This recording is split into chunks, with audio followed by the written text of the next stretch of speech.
Hello students, welcome back to this channel. मैं हूं संदीप गुप्ता और आज रोलिंग मोशन को हम कंटिन्यू कर रहे हैं। इसमें आज मैं आपको principle of conservation of angular momentum, इसको यूज करके हम कैसे प्रॉब्लम सॉल्व कर सकते हैं रोलिंग मोशन का, वो बताने वाला हूं।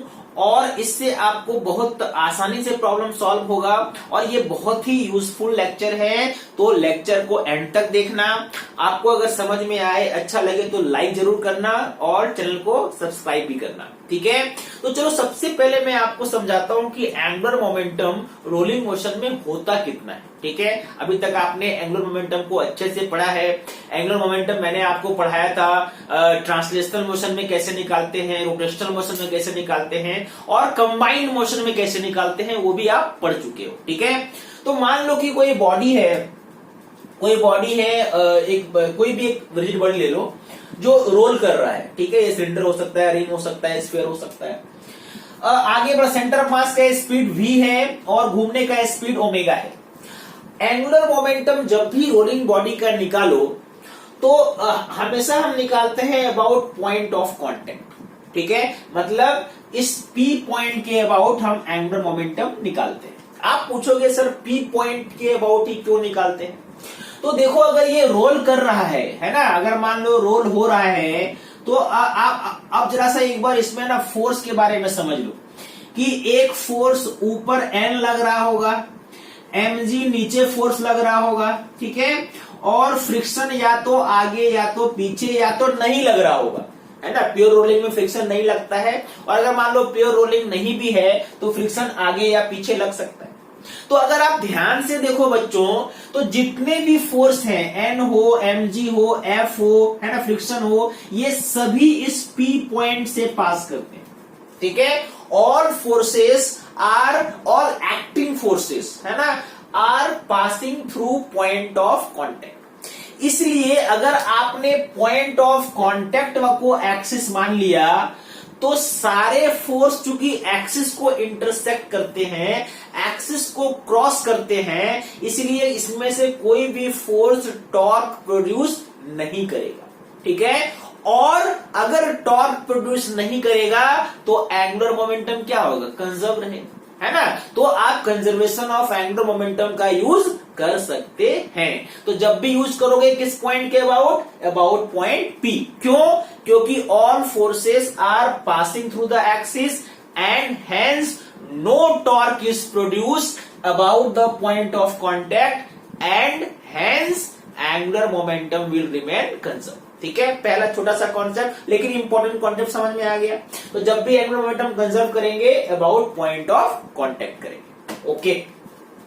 तो चलो अब आगे बढ़ते हैं। ये आपको समझ में आ गया कि कैसे फोर्स हम लगा रहे हैं, ठीक है। चलो अब एंगुलर मोमेंटम हम निकालते हैं कि ये एक्चुअल में P पॉइंट के अबाउट कितना होगा, ठीक है। तो एंगुलर मोमेंटम यहाँ पे ट्रांसलेशनल और रोटेशनल दोनों तरह का मोशन है बच्चों। तो angular momentum about point of contact क्या होगा? Angular momentum translational plus angular momentum rotational, ठीक है। ट्रांसलेशनल देखो, अगर मान लो इसका मास आपने m लिया है, पूरा मास कहां पे कॉन्सेंट्रेटेड है? एज्यूम करेंगे इसके सेंटर ऑफ मास पे है, तो पूरा m इस पॉइंट पे है और v स्पीड है। और एंगल देखो, ये r कितना, यहाँ v और r के बीच का एंगल कितना है? 90 डिग्री। फॉर्मूला आपको मालूम है, फॉर्मूला क्या होता है? m r क्रॉस v और प्लस ये होता है I ओमेगा। करेक्ट है? समझ में आए बात आपको? दोनों फार्मूला आपको मालूम है। आर वी साइन थीटा लोगे, साइन यहाँ पे 90 है बच्चों, तो ये एक्चुअल में क्या हो जाएगा? देखो एम आर वी, डायरेक्शन कौन सा होगा? तो मान लो मैंने ये जो बोर्ड लिया है, ठीक है, ये बोर्ड जो है, ये इस बोर्ड को मैंने एक्स वाई प्लेन माना है, ठीक है। Direction right hand thumb rule से निकालो। ये आपका कैसे निकालते हैं? ये आपने हैंड को रखा है आर के डायरेक्शन में और वी किधर है? आगे की तरफ है। देखो ये आर है और वी किधर है? आगे की तरफ है। तो आगे घुमाएंगे, थंब किधर जा रहा है? अंदर जा रहा है। तो अगर ये एक्स वाई प्लेन है तो ये क्या हो जाएगा? Minus Z axis. Minus Z axis मतलब यहाँ पे क्या लिखेंगे? माइनस के, करेक्ट है। और प्लस यहाँ पे आई ओमेगा। आपको मालूम है कोई भी क्लॉकवाइज मूवमेंट के लिए एंगुलर वेलोसिटी क्या होता है, माइनस जेड होता है। अगर एक्स वाई प्लेन में पार्टिकल क्लॉकवाइज घूम रहा है तो एंगुलर वेलोसिटी डायरेक्शन क्या होगा, एंगुलर वेलोसिटी का डायरेक्शन होगा, कौन सा डायरेक्शन होगा, अंदर की ओर होगा। मतलब यहाँ पे क्या होगा, ये माइनस के।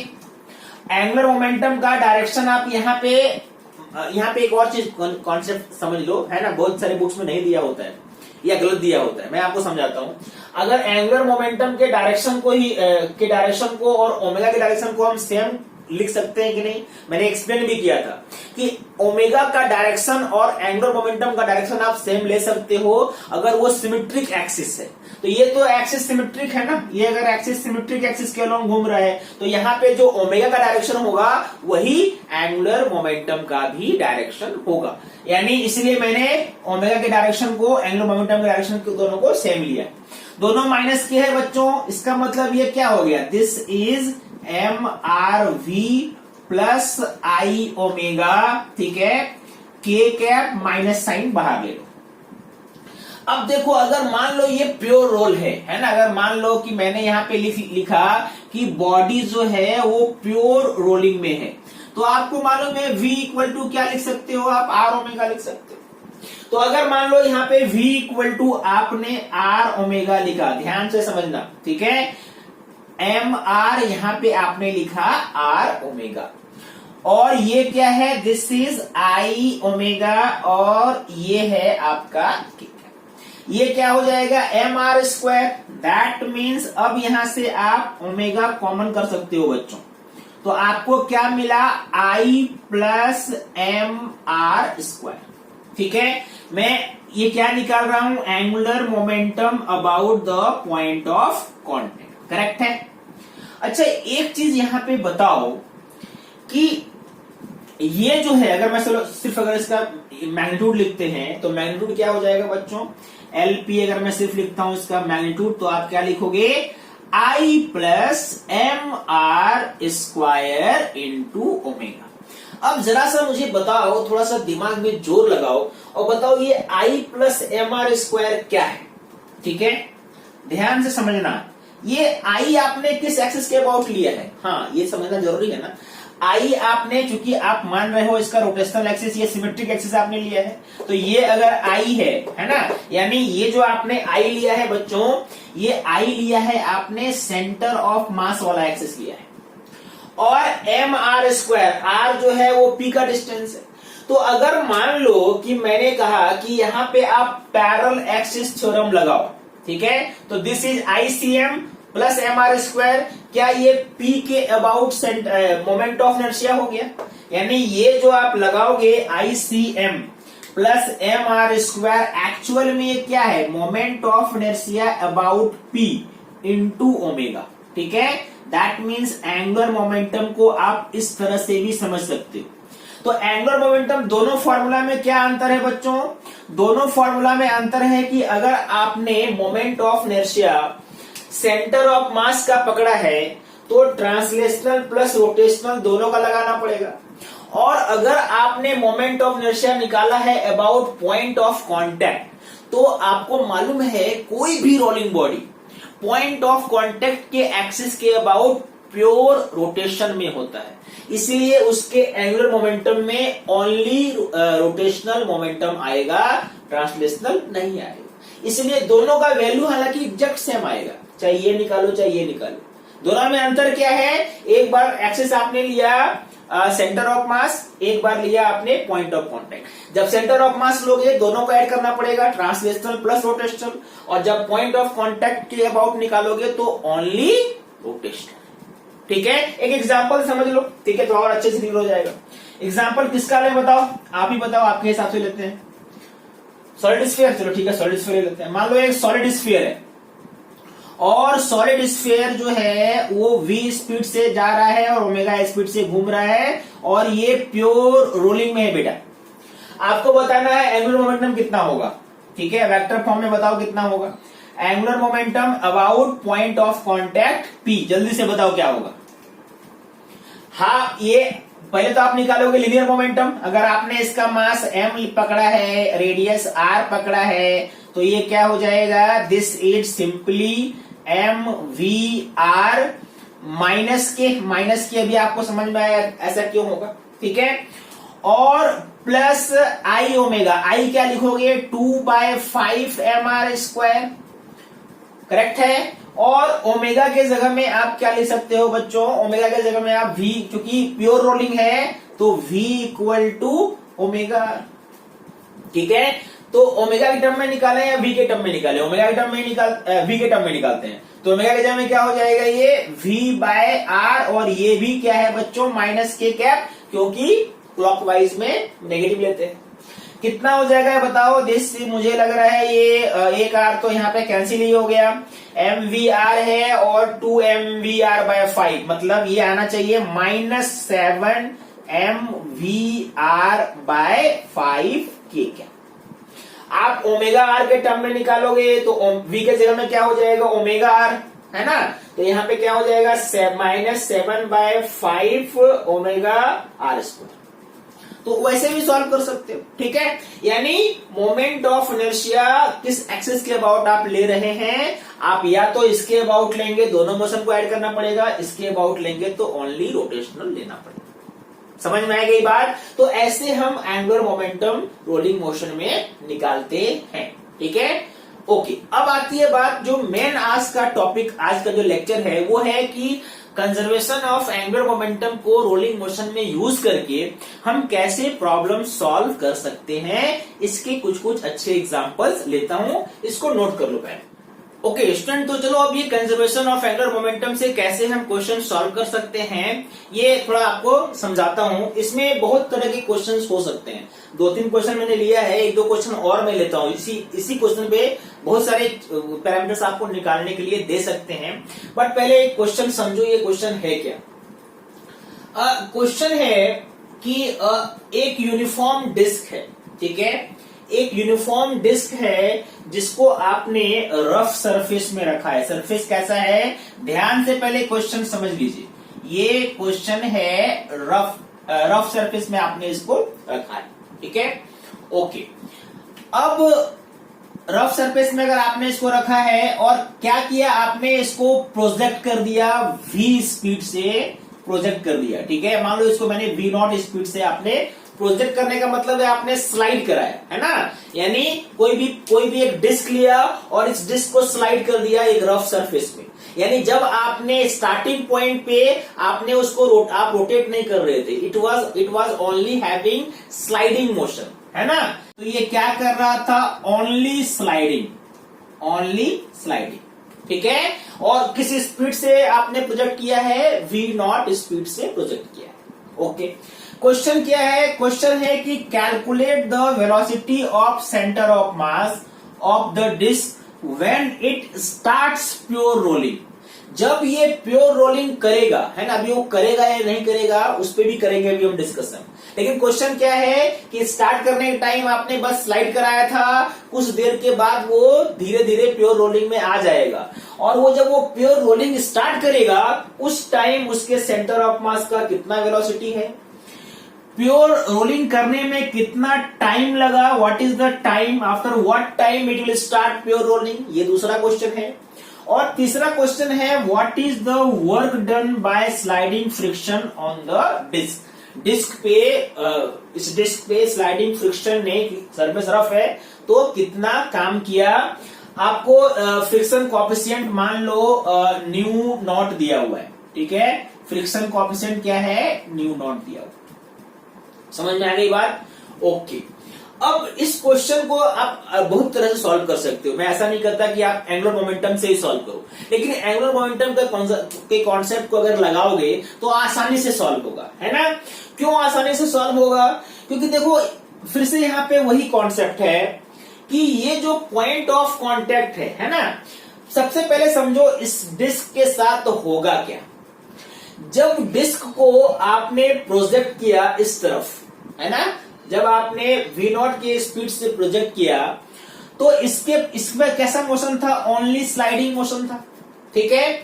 कोई भी रफ सरफेस क्या चाहता है कि उसके ऊपर उसमें कोई भी बॉडी अगर चल रहा है तो उसका मोशन प्योर रोलिंग हो जाए, है ना। स्लाइडिंग मोशन में इसको काम करना पड़ता है जो सरफेस को पसंद नहीं है, तो सरफेस हेल्प करेगा इसको प्योर रोलिंग कराने के लिए। रोलिंग का पहले तो रोलिंग मोशन स्टार्ट होने के लिए रोटेशन होना चाहिए, रोटेशन होने के लिए इसको इधर ही घुमाना पड़ेगा, यानी इसको अगर इधर घुमाना है तो फ्रिक्शन किधर लगेगा, फ्रिक्शन लगेगा पीछे की तरफ, ठीक है। फ्रिक्शन जो पीछे की तरफ लगेगा तो फ्रिक्शन दो काम करेगा, एक तो फ्रिक्शन का जो टॉर्क होगा वो इसको घुमाना चालू करेगा, ठीक है, और दूसरा चूंकि फ्रिक्शन वेलोसिटी के अपोजिट है तो इस वेलोसिटी के वैल्यू को भी कम करेगा। यानी पहले क्या था, पहले ओमेगा 0 था और वेलोसिटी मैक्सिमम था, लेकिन फ्रिक्शन के कारण ओमेगा बढ़ने लगेगा और वेलोसिटी कम होने लगेगा। तो एक ऐसा टाइम आएगा जिस टाइम पे v equal to omega R हो जाएगा। मान लो ये इस इंस्टेंट में ऐसा हुआ कि यहां पे इसके घूमने का स्पीड ओमेगा है और आगे बढ़ने का स्पीड v है, तो प्योर रोलिंग अगर यहां पे हो गया तो v और ओमेगा आर आपस में इक्वल हो जाएंगे, है ना। ओमेगा इंक्रीज होगा due to friction, velocity decrease होगा ड्यू टू फ्रिक्शन। तो क्वेश्चन है कि जब ये प्योर रोलिंग स्टार्ट होगा उस समय v बताओ कितना है। बहुत ही आसान है, आपको मालूम है यहां से यहां तक काम किसने किया, फोर्स कौन सा लग रहा है, F लग रहा है, mg लग रहा होगा और N लग रहा होगा, और तीनों फोर्स चूंकि पॉइंट ऑफ कांटेक्ट से पास करते हैं इसीलिए तीनों फोर्स का कोई टॉर्क नहीं होगा, और अगर कोई टॉर्क नहीं है तो एंगुलर मोमेंटम कंजर्व रहेगा इस पॉइंट के अबाउट। मतलब यहां पे इनिशियल मोमेंटम और यहां पे फाइनल मोमेंटम को इक्वल कर दो, क्वेश्चन सॉल्व हो गया, ठीक है। मतलब अगर मान लो यहां पे जो करते हैं initial momentum is equal to final momentum, direction का कोई टेंशन नहीं है, क्लॉकवाइज ही घूम रहे हैं। इनिशियल मोमेंटम यहां पे देखोगे तो ओनली स्लाइडिंग मोशन था, ठीक है, रोटेशनल तो था नहीं, मतलब ट्रांसलेशनल मोशन था, तो ओनली ट्रांसलेशनल निकालो। इसका मास आपने m लिया है, वेलोसिटी v है, ये डिस्टेंस r है और ये एंगल 90 है, तो क्या लिखोगे m r v नॉट, क्या ये करेक्ट है, m r v नॉट, हालांकि m r क्रॉस v होता है बट एंगल 90 है तो साइन 90 मैंने 1 ले लिया। इस कंडीशन में ये प्योर रोलिंग है तो दोनों लेना पड़ेगा, ट्रांसलेशनल भी और रोटेशनल भी। ट्रांसलेशनल इस पॉइंट पे वही हो जाएगा एम आर वी, क्योंकि यहां का वेलोसिटी क्या है, v है, एंगल अभी भी है 90 डिग्री, और रोटेशनल क्या होगा आई ओमेगा, है ना। आई को जब आप दोनों लेते हो तो आप हमेशा आई निकालते हो सेंटर ऑफ मास के अबाउट, यानी plus I centre of mass into omega क्या हो जाएगा बच्चों, v बाय आर। ध्यान से देखो क्वेश्चन जो है वो एक लाइन में सॉल्व होता है, थोड़ा सा सिंपल, आप वैल्यू पुट कर दो, M R V not equal to M R V, I क्या है, ये डिस्क है ना, यूनिफॉर्म डिस्क है, एम आर स्क्वायर बाय 2 आपको मालूम है moment of inertia centre of mass के about, M R square by 2 into V by R, एक आर कैंसिल हो गया, और मुझे क्या क्या दिख रहा है यहाँ पे, मुझे यहाँ पे एम आर ये पूरा कैंसिल ही दिख रहा है तीनों से, तो एक्चुअल में v not is equal to v plus ये क्या हो गया, v not equal to v plus v by 2, that means v by 2 ही है ना, हाँ, v प्लस v बाई 2, तो ये क्या हो गया, v not equal to 3v by 2, तो v का फॉर्मूला क्या हो गया 2v नॉट बाय 3, यानी जब प्योर रोलिंग स्टार्ट होगा उस समय इसका वेलोसिटी कितना होगा बच्चों, 2v not by 3। This is the velocity of centre of mass when pure rolling will start. Simple angular momentum को कंजर्व करके आपने क्वेश्चन सॉल्व किया, नहीं तो अगर आप न्यूटन सेकेंड लॉ लगाते तब भी सॉल्व होता है ना, लेकिन वो थोड़ा लंबा प्रोसेस है, ये सिंपल तरीके से आप इसको सॉल्व कर सकते हैं। दूसरा क्वेश्चन क्या है, after what time it will start rolling, मुझे टाइम निकालना है ना। आप बताओ टाइम निकालना कितना आसान है। आपको इनिशियल वेलोसिटी मालूम है, आपको फाइनल वेलोसिटी मालूम है ना। देखो दूसरा क्वेश्चन सॉल्व करते हैं। दूसरा क्वेश्चन में आपको टाइम निकालना था, है ना। तो टाइम के लिए आपको इनिशियल वेलोसिटी मालूम है कितना है, v नॉट। फाइनल वेलोसिटी कितना है बच्चों, 2v not by 3, 2v not by 3। और फ्रिक्शन के कारण एक्सेलरेशन हमेशा क्या होता है, माइनस न्यू जी। ये आपको मालूम है ना। ऐसा क्यों, क्योंकि n क्या होगा, mg के इक्वल होगा, है ना। और फ्रिक्शन फोर्स का वैल्यू यहाँ पे क्या हो जाएगा, F equal to mu mg। m से डिवाइड करोगे तो a का वैल्यू क्या आएगा, माइनस न्यू जी। माइनस इसलिए क्योंकि पीछे की तरफ लग रहा है। तो u मालूम है, v मालूम है, a मालूम है, t निकाल लीजिए। t निकालना कौन सी बड़ी बात है, ठीक है। फॉर्मूला क्या यूज करेंगे, v equal to U plus A T. v कितना है बच्चों, v है 2v नॉट बाय 3। u कितना है, v नॉट, और ये कितना है, minus mu G into T. कितना आ जाएगा, इधर आप लेके जाओगे इसको तो this is v not by 3 into mu G T. That means t equal to v not by 3 mu G. इतना टाइम में क्या होगा, प्योर रोलिंग स्टार्ट होगा, ठीक है। तो प्योर रोलिंग जब होगा तो वेलोसिटी कैसे होगा, वो निकल गया। उसके बाद टाइम निकाल लिया। मान लो यहाँ पे एक और चीज ऐड कर देते हैं, है ना। थर्ड क्वेश्चन नहीं, मैं अगर आपसे पूछे कि इसमें कितना डिस्टेंस ट्रेवल हुआ वो बताओ, ठीक है। तो डिस्टेंस ट्रेवल निकालने के लिए अगर मान लो आपसे, हालांकि इस क्वेश्चन में नहीं पूछा जा रहा है, लेकिन मान लो आपसे पूछ दे कि डिस्टेंस बताओ इस प्रोसेस में, जब प्योर रोलिंग स्टार्ट हुआ उसके पहले कितना डिस्टेंस ट्रेवल हुआ, तो S इक्वल टू क्या यूज करोगे बच्चों, U T plus half A T square कर सकते हो, या वी स्क्वायर इक्वल टू ये यूज कर सकते हो, या आप इससे भी यूज कर सकते थे V square equal to U square plus 2as। कोई भी फॉर्मूला यूज करके s कितना होगा मुझे कमेंट बॉक्स में बताओ, क्योंकि s इस क्वेश्चन में नहीं है, मैंने आपको खुद से दिया। s निकाल के बताइए कितना होगा। आई होप आप कर लेंगे। इस क्वेश्चन में एक और पार्ट था बच्चों, एक और क्या पार्ट था, find the total work done by sliding friction, ठीक है।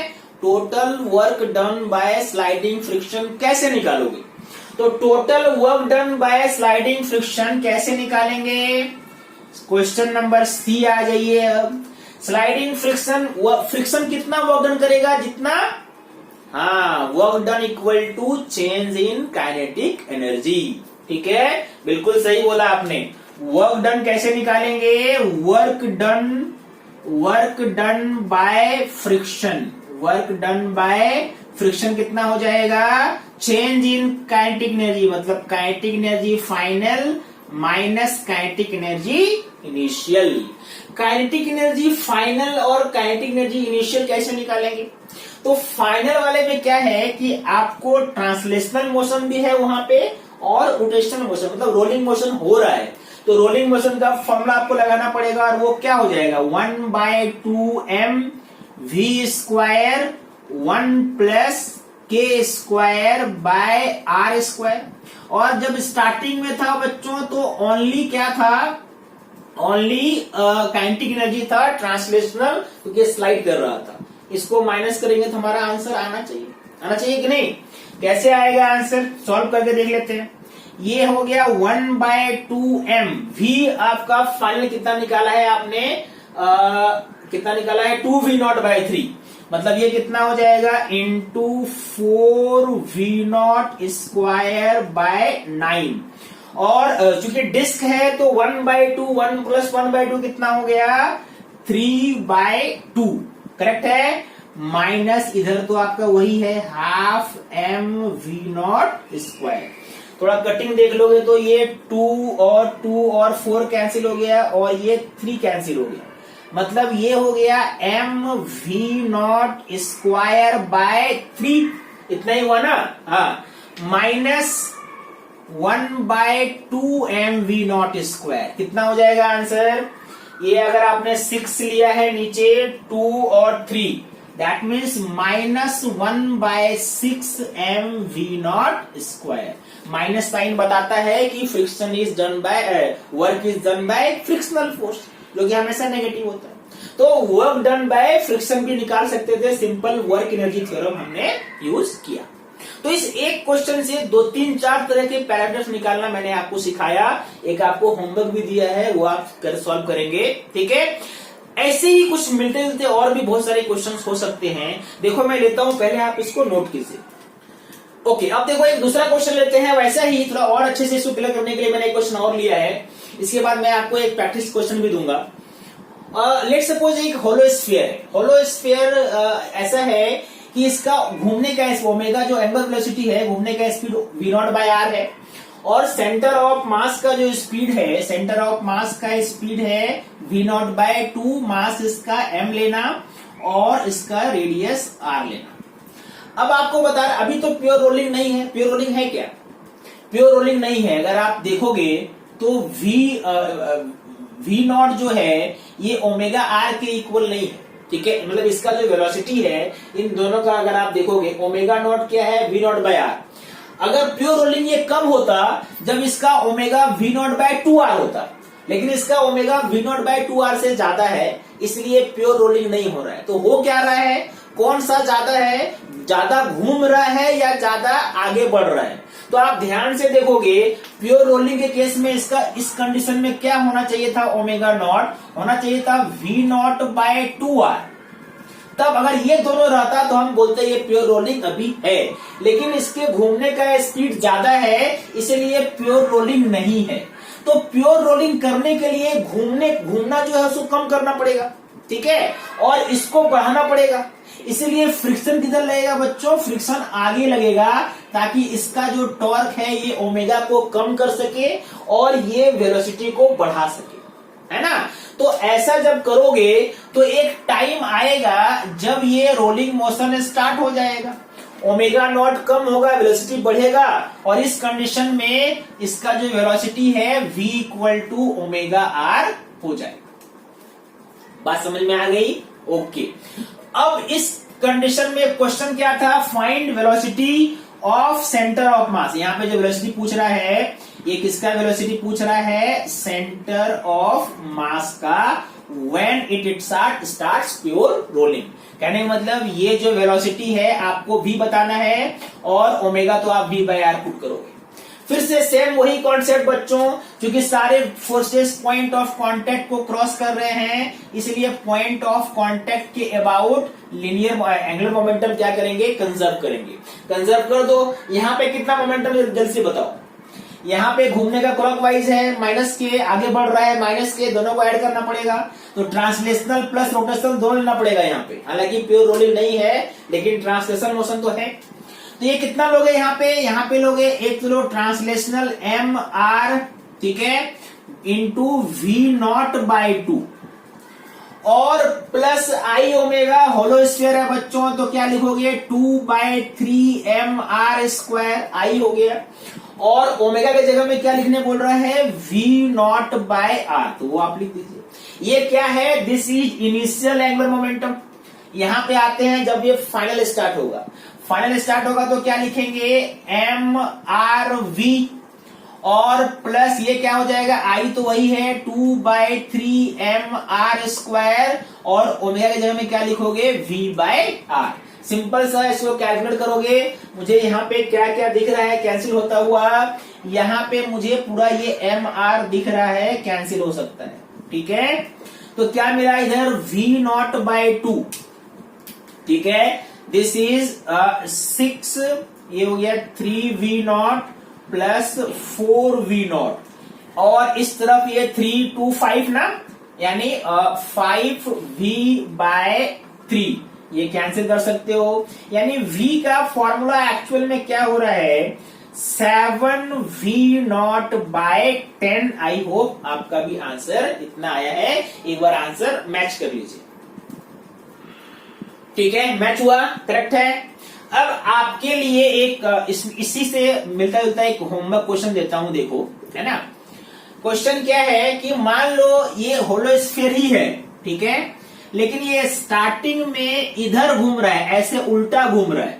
किस स्पीड से घूम रहा है, omega naught equal to v0/2r, और ये आगे बढ़ रहा है v0 के स्पीड से, ठीक है, फिर से वही क्वेश्चन है, find velocity of centre of mass when pure rolling will start. ठीक है, तो जाहिर है कि फ्रिक्शन पहले तो इसको कम करेगा, यानी पहले फ्रिक्शन आगे की तरफ, फ्रिक्शन किधर चाहिए इसमें, आगे चाहिए पीछे चाहिए, पीछे चाहिए, क्योंकि ये वाला जो उल्टा घूम रहा है ना उसको बंद करना पड़ेगा, और उसको धीरे धीरे वो उल्टा घूमना बंद होगा और फिर वो फ्रिक्शन लगता रहेगा पीछे, इसीलिए फिर वो आगे घूमना शुरू करेगा, और फिर एक ऐसा कंडीशन आएगा जहां पे V equal to omega R हो जाएगा प्योर रोलिंग। तो आपको करना कुछ नहीं है, इनिशियल कंडीशन ये और फाइनल कंडीशन में एंगुलर मोमेंटम क्या करो, कंजर्व कर दो। बस यहाँ पे ये ध्यान देना, ये एंटी क्लॉकवाइज है तो रोटेशनल मोमेंटम क्या होगा, पॉजिटिव होगा, और ट्रांसलेशनल मोमेंटम क्या होगा, नेगेटिव होगा। साइन का ध्यान रखना, बस क्वेश्चन आपसे सॉल्व होगा। मुझे कमेंट बॉक्स में बताओ कैसे होगा, ठीक है। तो ऐसे क्वेश्चन आपसे बन जाएंगे। एक और तरह का क्वेश्चन करते हैं, देखो इसमें भी बहुत कंफ्यूजन होता है, हालांकि बहुत ही सिंपल है, कंजर्वेशन ऑफ एंगुलर मोमेंटम को यूज करके हम लोग कर सकते हैं, है ना। उस क्वेश्चन में आते हैं। ओके, चलो अब ये क्वेश्चन करते हैं। देखो क्वेश्चन क्या है, पहले मैं क्वेश्चन को पढ़ता हूं, ऐसे क्वेश्चन में थोड़ा कंफ्यूजन रहता है, बट बहुत ही सिंपल कॉन्सेप्ट हम लोग यूज करेंगे जो आज हमने पढ़ा है एंगुलर मोमेंटम का। क्वेश्चन है, sphere of mass m and radius r rolls without slipping on the horizontal surface with speed v. During its motion, it encounters a fixed rectangular block of height h equal to r by 4. एक rectangular block है जो fix है, height कितना है, r by 4 है। The collision is inelastic in nature. Find the angular speed of the sphere immediately after collision if the sphere continues rolling with slipping. मतलब collision के पहले भी ये प्योर रोलिंग में था और कॉलिजन के बाद भी ये प्योर रोलिंग में है ना। तो ये देखो, ये अगर फिक्स है तो ये इससे टकराएगा, इनकाउंटर होगा, और इनकाउंटर होने के बाद ये क्या होगा, ये जो है ये ऐसा कुछ कंडीशन होगा कि ये ऊपर आ जाएगा इस, है ना। ये फाइनल कंडीशन है, थोड़ा मैंने छोटा बनाया बट वही सेम स्फीयर है, ठीक है, डोंट गेट कंफ्यूज। तो इस पॉइंट के अबाउट आप क्या करो, इनिशियल मोमेंटम और फाइनल मोमेंटम को कंजर्व कर लो। पॉइंट मान लो मैंने यहाँ पे ए लिया, तो इस पॉइंट के अबाउट, क्योंकि अब जो मोमेंटम कंजर्व होगा वो इस पॉइंट के अबाउट होगा, क्योंकि जब कॉलिजन होता है तो लार्ज इंपल्स क्रिएट होगा, इसीलिए क्योंकि कॉलिजन क्या है, इनइलास्टिक है। तो इस कंडीशन में यहाँ पे इसके अबाउट अगर आप निकालोगे, मतलब मोमेंटम हम लोग कहाँ पे कंजर्व करेंगे, इस पॉइंट के अबाउट कंजर्व करेंगे, बस यही अंतर है। यानी इस पॉइंट के अबाउट करोगे तो ये h है, तो ये कितना डिस्टेंस हो गया बच्चों, ये डिस्टेंस आपका हो गया r माइनस एच। कितना डिस्टेंस हो गया, ये r माइनस एच। तो पहले कॉलिजन के पहले इस पॉइंट के अबाउट अगर आप निकालोगे तो क्या हो जाएगा, mv into R minus H, ठीक है, प्लस इसके घूमने का स्पीड जो भी है आई ओमेगा कर देंगे। आई ओमेगा कितना दिया हुआ है, v बाय आर। आई भी लिख लो आप, ये क्या है, स्फीयर है, स्फीयर मतलब सॉलिड स्फीयर जब कुछ नहीं दिया हुआ है तो M R square into omega क्या लेंगे हम, v बाय आर। ये एंगुलर मोमेंटम है इस पॉइंट के अबाउट, ठीक है, क्योंकि इस पॉइंट के अबाउट एंगुलर मोमेंटम कंजर्व होना चाहिए, क्योंकि जो फोर्स जो है इस एक्सिस को पास करेगा, ठीक है। तो इस पॉइंट के अबाउट पहले जितना मोमेंटम था, इस पॉइंट के अबाउट बाद में भी उतना ही होना चाहिए। ओके, अब ये जब इसके ऊपर आ गया स्फीयर, तो फिर से आपका सिंपल इस पॉइंट के अबाउट ये आर लेंगे, ये स्पीड भी ले लो, ठीक है, और ये आपका आर है, और घूमने का स्पीड ओमेगा क्या हो जाएगा, वी डैश लिखते हैं इसको ताकि डिफरेंस रहे, वी डैश बाय आर। यानी इस बार इस पॉइंट के अबाउट निकालोगे तो पूरा आर लेंगे हम, क्योंकि अब ये पूरा स्फीयर जो है इसके ऊपर आ गया है। यानी इस बार हम क्या लेंगे, M V dash into R plus 2/5 M R square into V dash by R. अब जल्दी से सॉल्व कर लो क्वेश्चन में, इसके बाद कुछ नहीं है, यही स्टेप है। अच्छा, h एक दिया हुआ है आपको, है ना, h दिया हुआ है, तो चलो h पहले एक लाइन हम वो कर लेते हैं, उसके बाद कटिंग करेंगे। h कितना दिया हुआ है, r बाय 4, तो r माइनस r बाय 4 करोगे, ठीक है, तो कितना हो जाएगा, ये 3r बाय 4 प्लस एक r यहाँ पे कैंसिल हो गया, दैट इज 2/5 mv r। और ये आपका इस तरफ करोगे तो ये तो सिंपल सा 5 7 हो गया, 7 mv'/r/5। अब यहां से मुझे लग रहा है कि एम आर बच्चों आप निकाल सकते हो क्या? एम आर आपने निकाल दिया तो ये इक्वेशन क्या हो गया? This is 3v/4, this is 3v/4 plus 2v/5, 2v/5 और इधर तो आपका 7v'/5 है, 7v'/5, दिस इज 20, ये 15 प्लस 8 23 हो जाएगा, 23v इक्वल टू 7v'/5, ये कैंसिल कर दो तो v डैश आता है बच्चों 23, क्या आता है 23v/28। मतलब जस्ट आफ्टर कॉलिजन इस पॉइंट के अबाउट कितना है वेलोसिटी v डैश 23v/28। और आपसे एंगुलर स्पीड पूछ रहा है तो एंगुलर स्पीड आपको मालूम है omega equal to v/r, that means omega equal to 23v/28r, that is the answer. तो जिस क्वेश्चन में बहुत ज्यादा मैकेनिक्स इन्वॉल्व होता, आपने सिंपली एंगुलर मोमेंटम कंजर्व करके क्वेश्चन सॉल्व कर दिया। बस ये ध्यान रखा कि जो इस पॉइंट है, जिस पॉइंट के अबाउट जहां पे इसको ऊपर जाना है, उस पॉइंट के अबाउट आपने एंगुलर मोमेंटम कंजर्व करके क्वेश्चन सॉल्व किया। तो स्टूडेंट्स, आई होप आपको आज का ये लेक्चर अच्छा लगा, आपको कॉन्सेप्ट क्लियर हुए। जो मैंने क्वेश्चन दिया है उसको सॉल्व करके मुझे कमेंट बॉक्स में जरूर बताना, ठीक है? ओके, तो तब तक के लिए all the best. Thank you for watching this video.